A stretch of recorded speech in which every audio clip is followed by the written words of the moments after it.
Familia COP, qué alegría tenerlos aquí, a todos los que nos escuchan. Hoy le pedimos a Dios que por favor nos guíe en la palabra y que nos dé sabiduría para llevar su mensaje. Recordamos que hace 8 días hablamos de Mateo 17.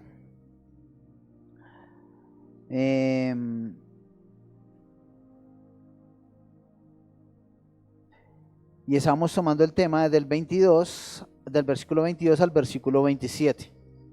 Voy a tratar de ir un poco más lento para que podamos ver perfectamente en la Biblia qué es lo que dice y tratemos cada uno de buscar qué nos dice Dios al corazón. Miren, es muy importante que vengamos a la iglesia y podamos entender lo que nos dice Dios, porque no hay otro propósito. Debemos venir a escuchar la voz de Dios, poner atención a su palabra. ¿Recuerdan hace 8 días que hablamos? Jesús estaba recordándole a sus discípulos por tercera vez que iba a ser entregado en manos de los ancianos, de los que sabían la palabra, de los estudiosos, y que iba a ser muerto por ellos. ¿Recuerdan? Y cómo esto afectó a su equipo. Pero su equipo no entendía que él tenía que pasar por este proceso. En el versículo 24 iniciamos esta vez. Dice la palabra: cuando llegaron a Capernaum, vinieron a Pedro los que cobraban los 2 dracmas y le dijeron: ¿vuestro maestro no paga los 2 dracmas? Incline sus ojos ahí un momento y pídele a Dios que le hable. Señor, hoy te pedimos de todo corazón que seas tú hablándonos al corazón. Que haces tú transformando nuestras vidas y renovando nuestras mentes, Señor. Por favor, si has de exhortarnos, exhórtanos. De edificarnos, por favor, edifícanos, Señor, pero que nuestro corazón esté atento a tu palabra, que podamos entender el valor de lo que tú has puesto en esos versículos, Señor, para que nos vayamos edificados a nuestra casa, con algo en que pensar, con algo en que trabajar esa semana, Señor, para que tu gloria se manifieste, Padre, para que tu amor transforme nuestros corazones y podamos poner en práctica todo lo que tú nos enseñas, Señor. Hoy te bendecimos en el nombre de Cristo Jesús. Amén y amén. Entonces, imagínense a estos personajes. Diríamos que al leer al principio creemos que son los impuestos de Roma, pero no es así. Esto ya había sido instituido por Dios. Imagínense lo que hace un impuesto. ¿Para qué es un impuesto? A ver, vamos a hacerlo como una clase. ¿Para qué es un impuesto? Los que están viendo pueden escribir ahí y me colaboran. ¿Para qué es un impuesto? Si hay un impuesto, por ejemplo, el 4x1000 aquí en Colombia, ¿para qué es ese impuesto? El impuesto del IVA, por ejemplo. Ese impuesto es para pagar deudas del país, para suplir los arreglos de las carreteras y todas esas cosas.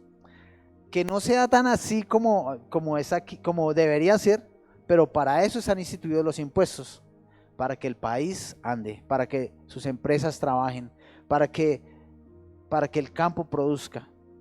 Para eso son los impuestos. En este caso, estas personas vienen de parte del templo que está en Jerusalén. Ellos hace mucho no ven a Jesús. ¿Recuerdan por dónde andaba Jesús? Él estaba de gira, ¿recuerdan? Que había estado en Tiro, en Sidón, en la región de Cesarea y de Filipo, y que después había bajado a Capernaum, cerca al mar de Capernaum, en la región de Galilea. Eso es muy interesante. Yo los invito a que busquen el mapa. Es como ir de aquí a Cartagena, ir como a La Guajira, y después bajar hasta Bogotá. Más o menos, yo lo tomé así mirando el mapa. No puedo decir que las distancias son iguales, pero cuando miré el mapa, yo pensé en esos territorios. Y recuerdan que estaba haciendo Jesús, hizo milagros, pero ese tiempo lo tomó especialmente para hablar con sus discípulos. Eso lo vimos hace 15 días, perdón. Estos personajes, estos cobradores de impuestos son los que vienen del templo. Pero se toparon o se encontraron con Pedro y ellos sabían que Pedro era de los 12 de Jesús. Y le dicen esas palabras. Vinieron a Pedro los que cobraban los 2 dracmas y le dijeron: ¿vuestro maestro no paga los 2 dracmas? ¿Ustedes saben dónde están instituidos esos dos dracmas? Ese es un impuesto, es una ofrenda que puso Dios en la iglesia. Vayamos a Éxodo 38, 25 al 26. Para el templo de Israel. Para el templo de Israel fue instituido y alicen también Éxodo 30, 12 al 14, Éxodo 38, 25 al 26. En Segunda de Crónicas también tenemos una referencia de eso, que es Crónicas 24, 6 al 9, que nos van a hablar específicamente de dónde vienen esos 2 dracmas que están pidiendo ellos. Y ahorita les hablo de la conversión del peso del dracma. Dice Éxodo 30, 12 al 14, voy a comenzar por ahí. Dice la palabra: cuando tomes el número de los hijos de Israel, conforme a la cuenta de ellos, cada uno dará a Dios el rescate de su persona. Es un rescate por el pecado de su persona, ¿no? El rescate por su persona. Cuando los cuentes, para que no haya en ellos mortandad cuando los hayas contado. Eso hará todo aquel que se ha contado, medio ciclo. Conforme al ciclo del santuario, el ciclo es de 20 jeras. La mitad de un ciclo será ofrendada a Dios. Todo el que se ha contado de 20 años arriba dará ofrenda a Dios. Mira, aquí hay varias cosas, ¿no? Ya hay responsabilidad, porque ya el que cumple 20 años tiene una responsabilidad con el templo.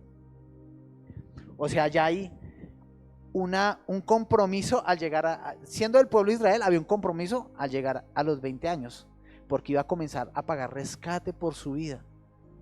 Porque al ser contados tenían que pagar un rescate para que no murieran cuando fueran contados. Éxodo 38, 25 al 26.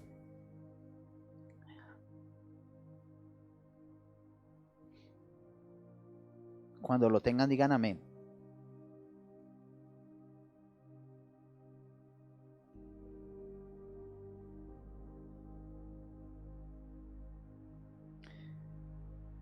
A ver, los quiero ver con la Biblia abierta, por favor.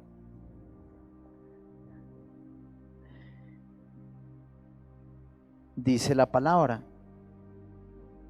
Yo quiero que lo lean porque es que no quiero que escuchen que es algo que yo digo.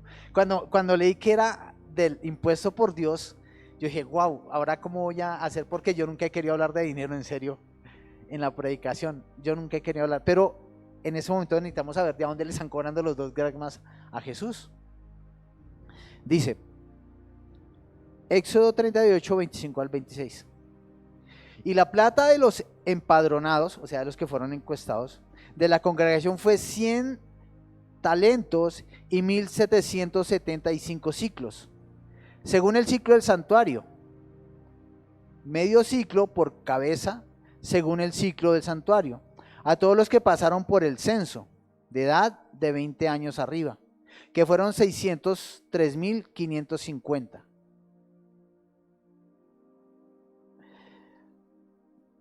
Imagínense que todas las iglesias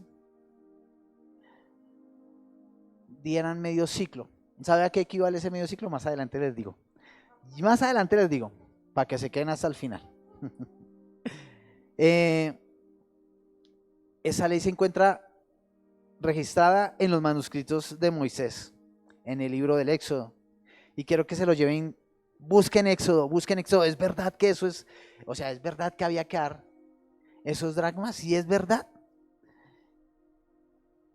¿Y para qué eran esos dracmas? Para el sostenimiento del templo de Israel. Ahora no es para el sostenimiento de las iglesias que hay ahorita, no. Es para el sostenimiento del templo de Israel, el que estaba en ese momento. Segunda de Crónicas 24, 6 y 9. Refiriéndonos a de dónde sale ese impuesto, de dónde sale esa ofrenda, que estaba puesta por ley de parte de Dios. Dice el versículo 6. Por lo cual el rey llamó al sumo sacerdote Joiada y le dijo: ¿por qué no has procurado que los levitas traigan de Judá y de Jerusalén la ofrenda que Moisés, siervo de Dios, impuso a la congregación de Israel para el tabernáculo del testimonio? Porque la impía Atila y sus hijos habían destruido la casa de Dios y además habían gastado en los ídolos de todas las todas las cosas consagradas de la casa de Dios. Mandó pues el rey que hiciesen un arca, la cual pusieron fuera a la puerta de la casa de Dios, e hicieron pregonar en Judá y en Jerusalén que trajesen a Dios la ofrenda que Moisés, siervo de Dios, había impuesto a Israel en el desierto. Quiero que entendamos que eso fue impuesto por Dios, no es una imposición en este momento, fue impuesto por Dios y fue dado a través de Moisés, o sea, era una norma. Y se llama, que es una norma dada por el rescate de cada uno. Y fue hecho para el mantenimiento del templo. Era pagado por cada hombre que tenía, ¿qué? ¿Cuántos años? ¿Cuántos? Dígamelo. De 20 años arriba. O sea, apenas cumplías 20 años ya tenías un compromiso. Escuchen esto. Ese medio ciclo tenía un valor de la moneda llamada didracma. Tenía el mismo valor. Una didracma o doble dracma. El dracma es una moneda de plata griega y tenía el mismo valor del denario romano. Ese era el valor pagado por 2 días de trabajo. O sea, estaban ofrendando ¿qué? 2 días de trabajo. ¿Queda claro? Eran 2 días de trabajo. Pero era para el templo. Pero ¿saben qué? Aquí yo quiero que pongamos atención de aquí para adelante. Tenía que pagarse en moneda judía. O sea, ellos tenían monedas extranjeras y tenían que cambiarlas para pagar la moneda del templo. Aquí podemos entender que hay un poquito de luz en lo que vamos a ver. En el templo habían cambistas. ¿Recuerdan cuando Jesús llegó y vio los cambistas? ¿Qué pasó? Bueno, en el templo habían cambistas que tomaban la moneda extranjera y la cambiaban por la judía, por la moneda del templo. Pero ¿qué pasaba? Ellos cobraban. O sea, estaban haciendo un negocio redondito dentro del templo. ¿Cada cuánto se pagaba esto? ¿Cada cuánto? Dime, ¿cada cuánto pagaban eso? Sí, cada año. Lo pagaban una vez al año y era para la manutención del templo. Ahora que no vaya a salir alguien por allí diciendo que tienen que traer una ofrenda cada año a la iglesia. No, no es eso. Estamos hablando del templo de Israel.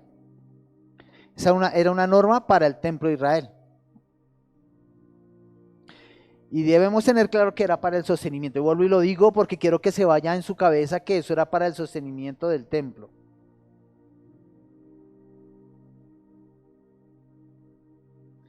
Bueno, regresando a nuestro relato, podemos darnos cuenta que Jesús había viajado y que quizás hace mucho tiempo no habían visto a Jesús para cobrarle.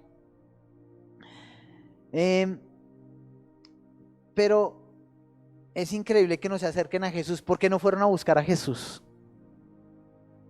Tenían miedo, había visto cómo los confrontaba, tenían una intención de poderlo cobrar, pero sin ser regañados. No sé qué pudo haber pasado en ese momento, pero se acercaron fue a Pedro. ¿Y qué pasó cuando le hicieron esa pregunta a Pedro? ¿Pedro qué dijo? Versículo 25. Al inicio, las 3 primeras palabras. Él dijo, sí. ¿Por qué habrá dicho que Jesús dijo sí? ¿Por qué Pedro habrá dicho que Jesús iba a pagar eso? ¿Ustedes qué se imaginan?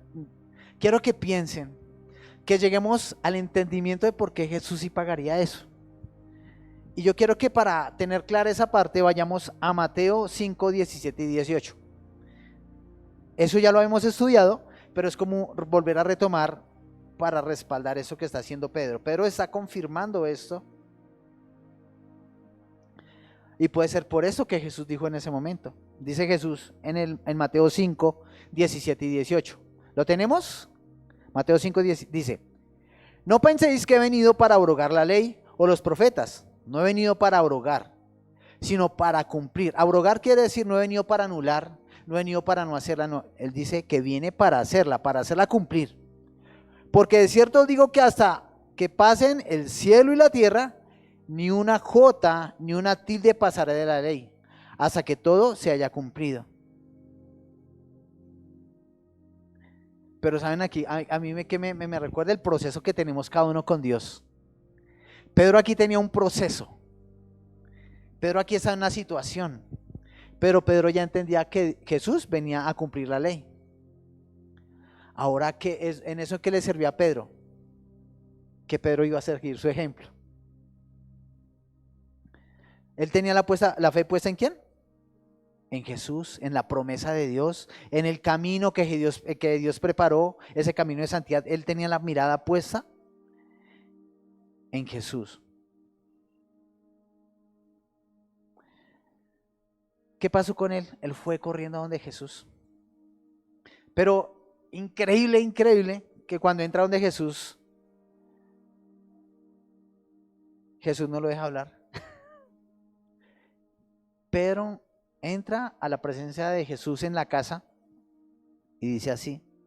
Y al entrar él, continuando el versículo 25 de Mateo 17, dice: y al entrar él en la casa, Jesús le habló primero diciendo: ¿qué te parece, Simón? Los reyes de la tierra, ¿de quién cobran los tributos o los impuestos? ¿De sus hijos o de los extraños? Qué sorpresa de Pedro. Jesús ya sabía que le habían cobrado los impuestos.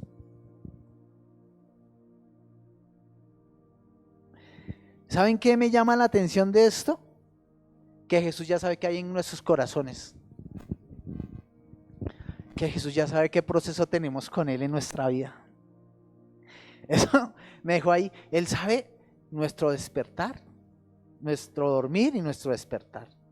Él sabe qué vemos en nuestra intimidad. Él sabe qué vivimos en cada momento de nuestra vida. Cuáles son nuestros pensamientos. Pedro iba afanado. Nos toca pagar los impuestos. Y cuando ingresa delante de su presencia, Jesús no lo deja hablar y le dice: Pedro,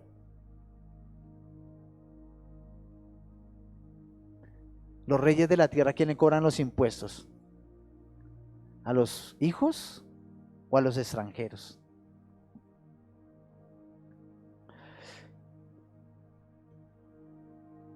Mateo 6:8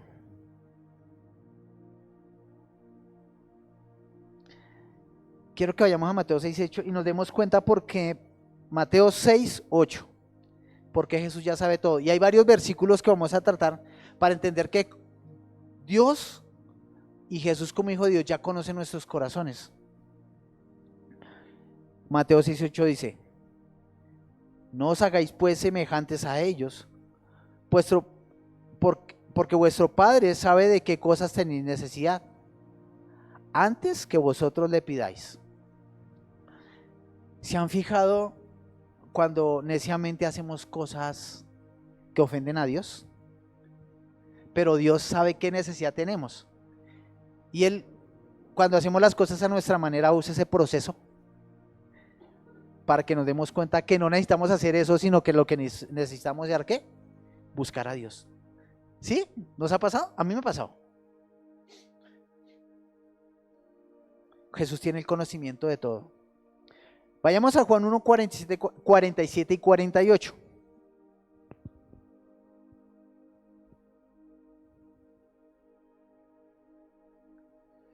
Dice la palabra.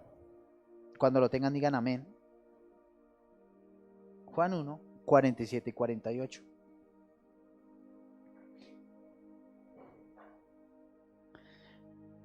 Me gusta mucho este versículo porque lo estudiamos ayer en la oración de mañana. Tuvimos estos versículos. Dice: cuando Jesús vio a Natanael que se le acercaba, dijo a él: y aquí un verdadero israelita, en quien no hay engaño. Le dijo Natanael: ¿de dónde me conoces? Respondió Jesús y le dijo: antes que Felipe te llamara, cuando estabas debajo de la higuera te vi.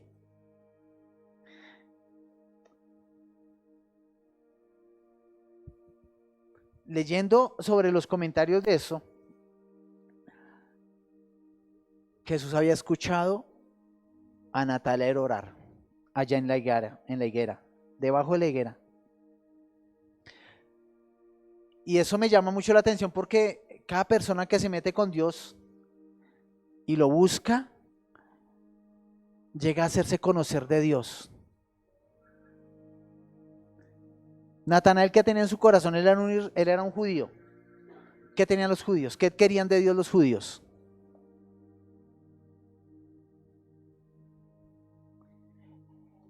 Ellos querían que Israel volviera a ser el poderoso de antes. Pero Natanael estaba cansado de todos los que lo sometían, de estos líderes que lo sometían. Y eso ya son cosas que estoy diciendo yo aquí. Pero sabemos por lo que hemos aprendido que el pueblo de Israel sufría por eso, ¿no? Entonces yo asumo que esa oración de Natanael era pidiéndole a Dios ayuda por todo lo que estaban viviendo. Y allí es donde conoce a Jesús, rendido a sus pies. No hay nada que pueda alejar a alguien de la presencia de Dios cuando lo busca de corazón. Y vamos a ver otro versículo. Todavía no hemos terminado con la parte de que Jesús conoce todo lo que somos. Estamos ahí, ¿sí?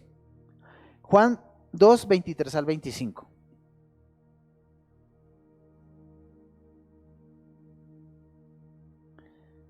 Pero yo quiero que miremos la actitud de Jesús con nuestros corazones.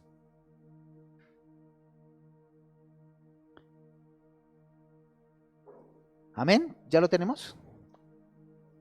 Juan 2, 23 al 25.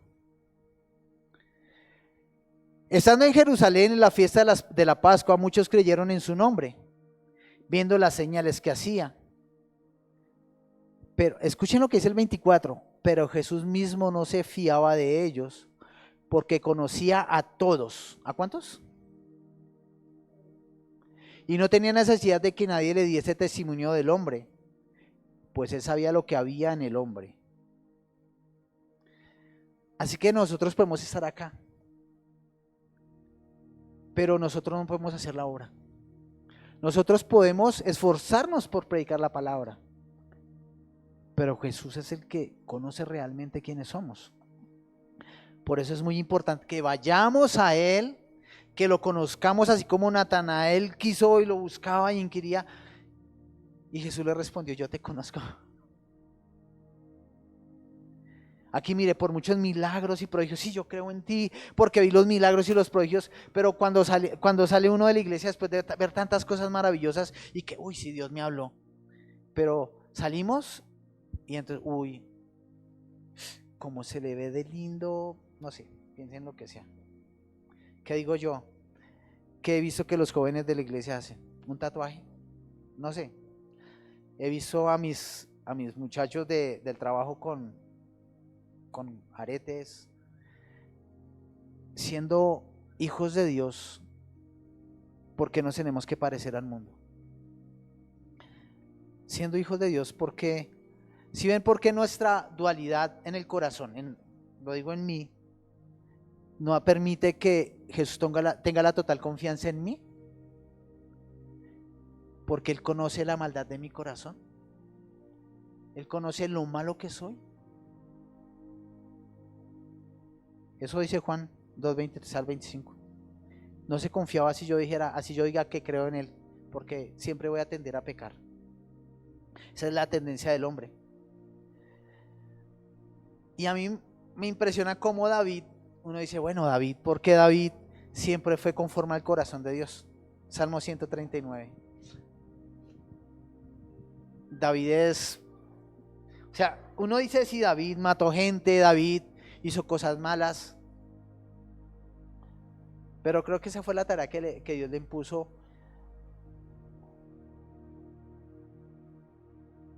para que él fuera transformado. Creo que David tenía un corazón muy bondadoso. En medio de todas las situaciones, él nunca se exaltó como rey, nunca quiso imponerse sobre sus compatriotas, nunca quiso ser. Él hacía lo que Dios le decía que hiciera. Y lógico, cayó en su pecado, porque ya cuando él quiere tener lo que no debía tener, pues lógico, cae en pecado. Y nos pasa a todos. Cuando pecamos contra Dios, ¿qué nos pasa? Lo ofendemos. Dice Salmo 139. Dios, tú me has examinado y conocido. Tú has conocido mi sentarme y mi levantarme. Has entendido de lejos mis pensamientos. ¡Wow! ¿Cuántos hemos pecado ahí? Jesús nos conoce en eso. Has escudriñado mi andar y mi reposo, y todos mis caminos te son conocidos. Pues aún no estaba la palabra en mi lengua, y aquí, oh Dios, tú lo sabes todo. Detrás y delante me rodeas, y sobre mí pusiste tu mano. Tal conocimiento es demasiado maravilloso para mí. Alto es, no lo puedo comprender. ¿A dónde me iré de tu espíritu? ¿Y a dónde iré de tu presencia? Si subiere a los cielos, allí estás tú. Y si en el Seol hiciere mi estrado, y aquí, allí tú estás. Si tomaré las alas del alba y habitare en el extremo del mar, aún allí me guiará tu mano. Y me asirá, me cogerá a tu diestra. Si dijere ciertamente las tinieblas me encubrirán, o sea, me voy a esconder en el pecado. Aún la noche resplandece alrededor de mí. ¿Por qué? Porque Dios está ahí. Aún las tinieblas no me encubren de ti, y la noche resplandece como el día. A un hijo de Dios se le pasa. Cuando quiere correr a esconderse porque pecó, allá llega Dios.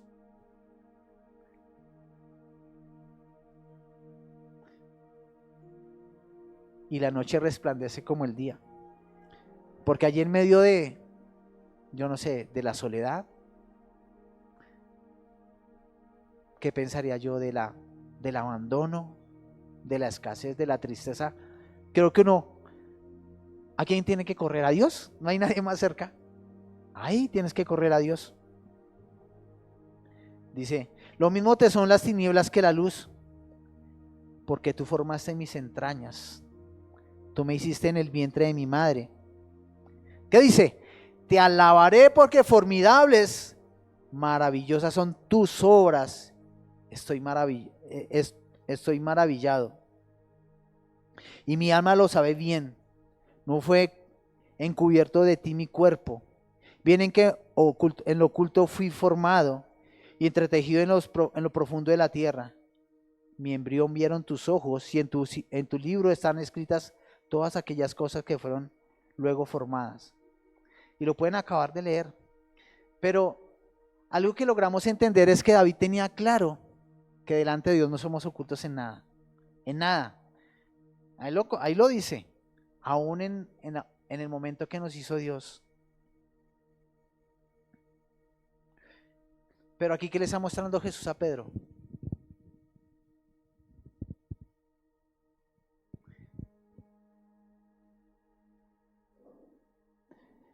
Aquí Jesús le está mostrando a Pedro que su poder es el poder de Dios. Y que ese poder fluye a través de él, su omnipotencia. Jesús ya nos conoce. O sea, antes de que pequemos, Jesús ya nos conoce. Dice Hebreos 4:13, para que terminemos esta parte. Y no hay cosa creada que no sea manifiesta en su presencia. Antes bien, todas las cosas están desnudas y abiertas a los ojos de aquel a quien tenemos que dar cuenta.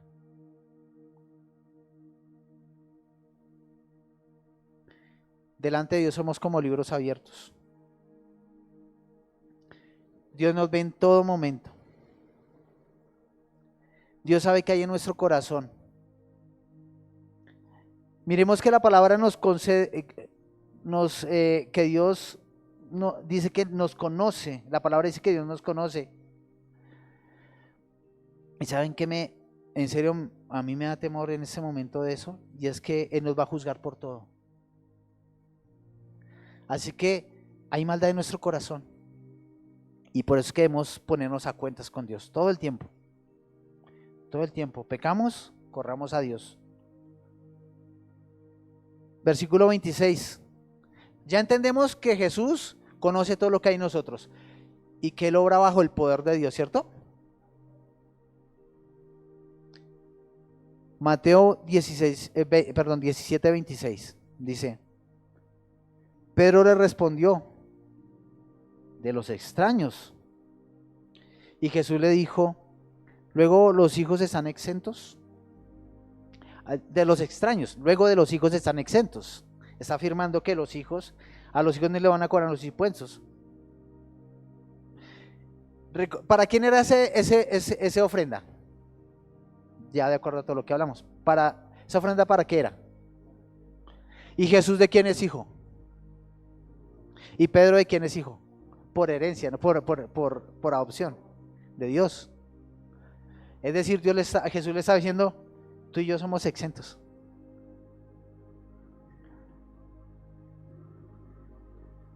Mire lo que dice Jesús en Lucas 2:49 para afirmar esa parte, que es hijo de Dios.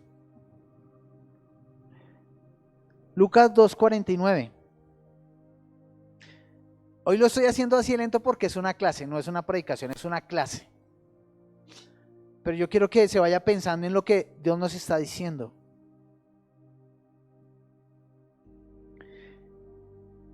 Entonces les dijo: ¿por qué me buscabais? ¿No sabíais que en los negocios de mi Padre me es necesario estar?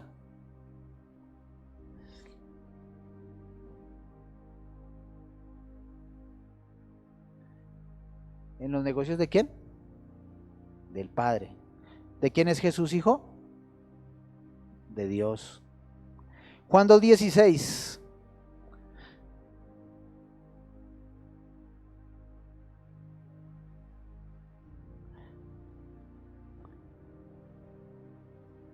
Y dijo a los que vendían palomas: quitad de aquí esto y no hagáis de la casa de mi Padre casa de mercado. No es lícito hacer negocios en la iglesia. No es lícito tomar la iglesia al templo de Dios para hacer negocios que afecten a los demás. ¿Sí ven cuánto ganarían esos cambistas allí cuando transforman esos dracmas en el peso de la iglesia, en la moneda de la iglesia? Pero increíblemente aquí estamos viendo que Jesús es hijo de Dios y que Él no debería pagar el impuesto. Pero mire lo que dice Mateo 12:6. Mateo 12:6. Esto estamos recordando todo lo que hemos visto antes, respaldando eso que estamos hablando hoy.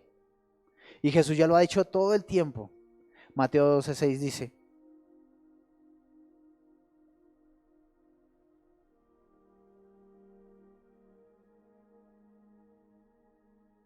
pues os digo que uno mayor que el templo está aquí. ¿Quién es mayor que el templo?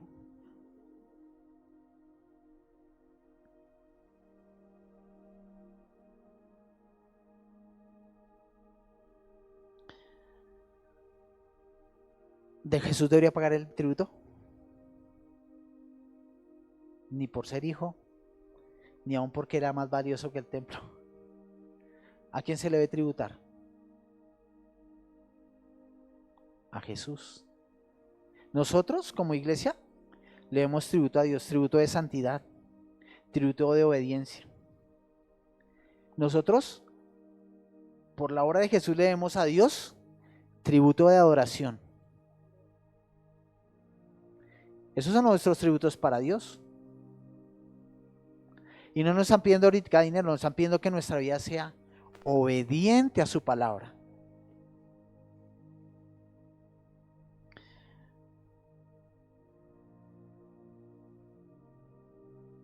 Pero Jesús es tan especial, tan bondadoso, tan...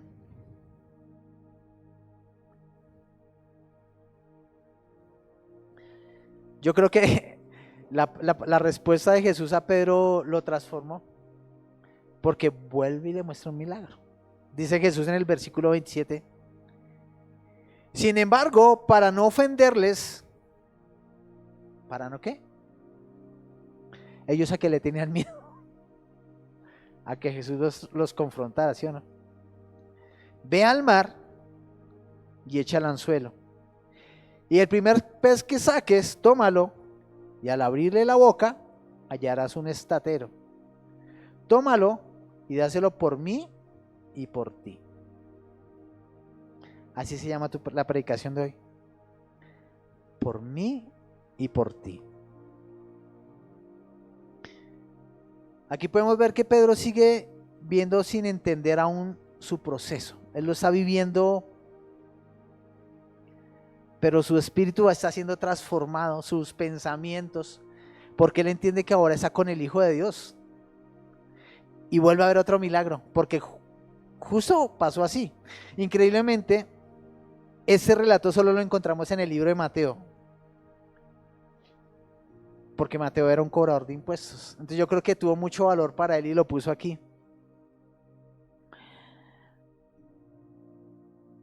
¿Qué hizo Pedro? ¿Qué hizo Pedro? Que lo llevó a ver ese milagro. Pedro hizo caso. Pedro obedeció. ¿Tú quieres ver un milagro de parte de Dios? ¿En tu vida? ¿En tu corazón?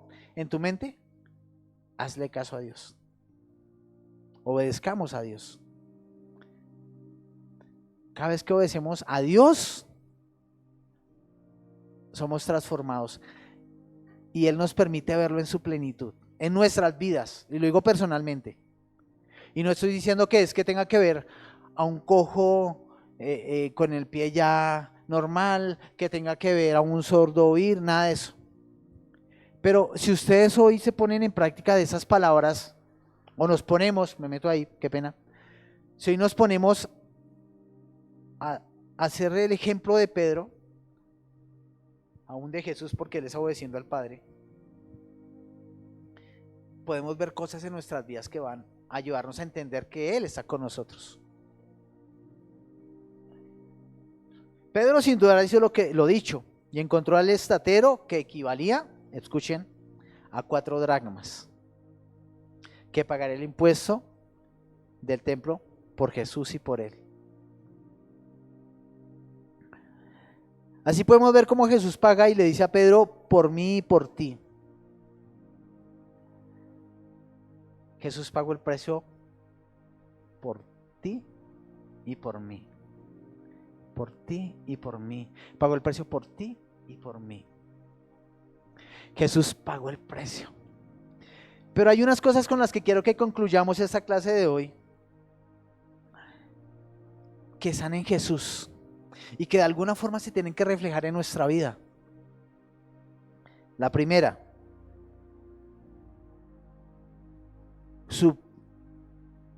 ¿cómo se diría?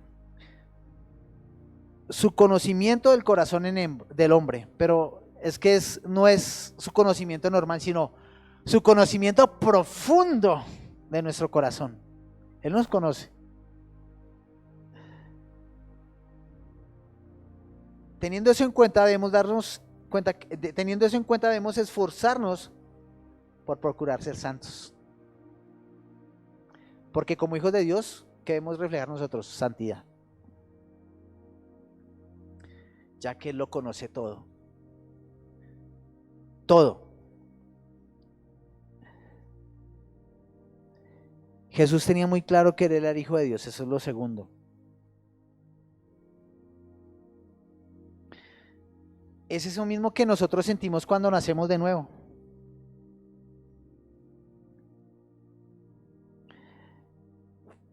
¿En qué te das cuenta que has nacido nuevo? Dígame una cosa, estamos en clase. Me disculpan. Ustedes escriban una cosa, escriban ahí algo, aquí en los comentarios, que lo identifique como hijo de Dios. ¿Qué te identifica como hijo de Dios?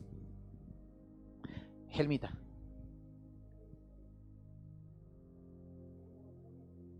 Tu amor por Él. Natalia.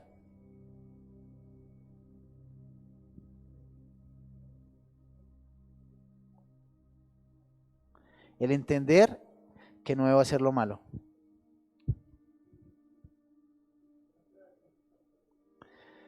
Mostrarlo a través de nuestras obras. Mel. ¿Cómo sabemos y entendemos que somos hijos de Dios?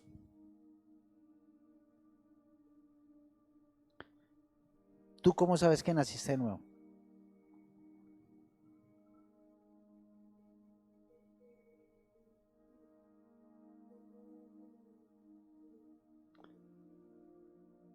Porque Dios está en nuestro proceso.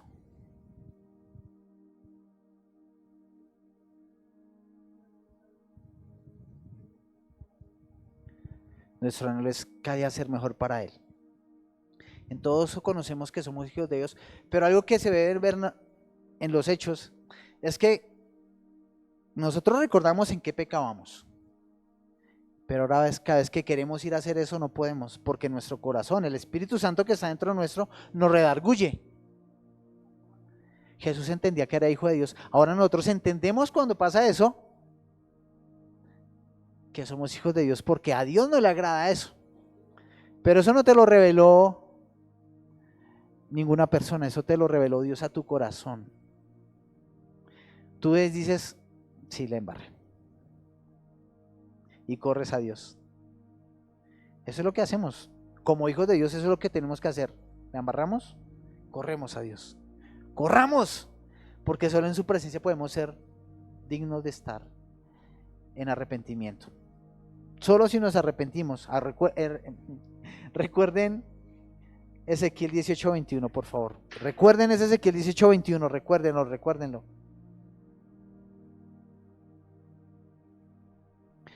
Por eso les pido que de ahora en adelante, cada vez que vayan a hacer algo, digan, ¿eso honrará a Dios? Escúchenme, mírenme.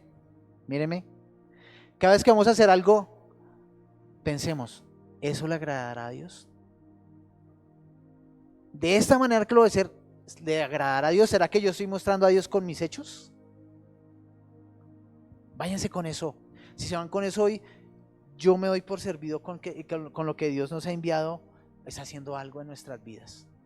Cada vez que vamos a hacer algo, vemos, ¿en serio eso le va a agradar a Dios? Si lo hago de esta manera, ¿o me estoy agradando a mí mismo? Eso, vámonos con eso. Otra cosa, su consideración con los demás. Eso me... Porque Jesús consideró la salvación de los que estaban cobrando los impuestos. Consideró a Pedro. Y aún consideró a sus 12. O sea, no le importó. Era para él mismo. Para su templo. Ahí los damos.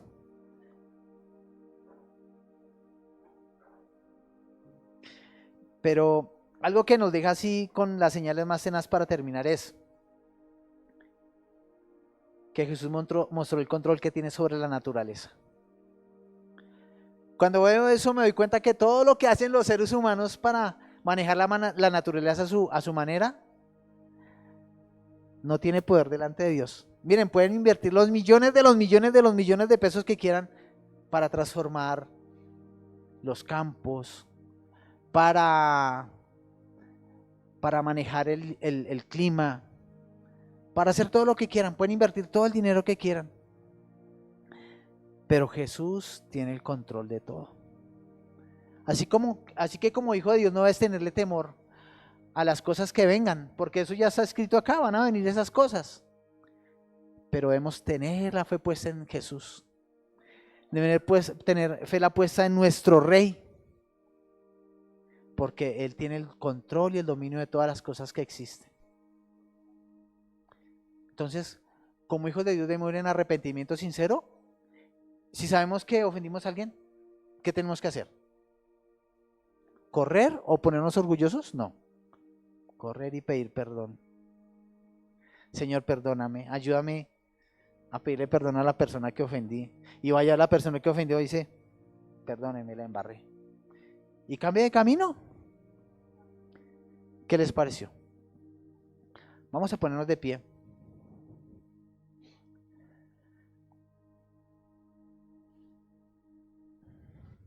Sabiendo que tenemos un rey tan bondadoso. Sabiendo que